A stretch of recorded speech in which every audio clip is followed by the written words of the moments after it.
Salam əziz dostlar, İmam Əli əleyhissalamın möhtəşəm bir kəlamı ilə sizin görüşünüzə gəlmişəm. İmam Əli əleyhissalam buyurur ki, "Lə təkun gafilən an dinik." Dinindən qəflətdə olma. Dində yəni oyaq ol. Harisan alə dünyak. Dünyaya həris olma. Lə təkun harisan alə dünyak. Dünyaya həris olma, dünya malına, onu toplamağa. Müstəksiran mimma la yabqa aleyk. Həmçinin sənə qalmayanı çoxaltma. Yəni sən ki mal dövləti yığırsan, çoxaldırsan və dünyadan gedirsən, sənə qalmır ha. Və o qalmayan şeyləri nəyə çoxaldırsan? Çoxaltma. Müstəqildən mimma yabqa lək. Həmçinin əvvəlində la təkun ona aiddir.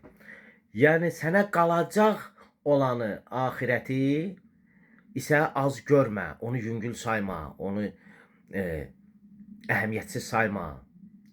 Əgər dinində qəflətdə olsan, dünyaya həris olsan, həmçinin sənə qalmayanı toplasan və dini yüngül tutsan, fəyuridəkə zəlikəl əzəbəşşədid. Bu səni şiddətli əzaba düçar eləyər. Çox möhtəşəm bir kəlamdır. Bu hədisi öz həyatımızda tətbiq eləsək, ümid edirəm ki, nicat taparıq.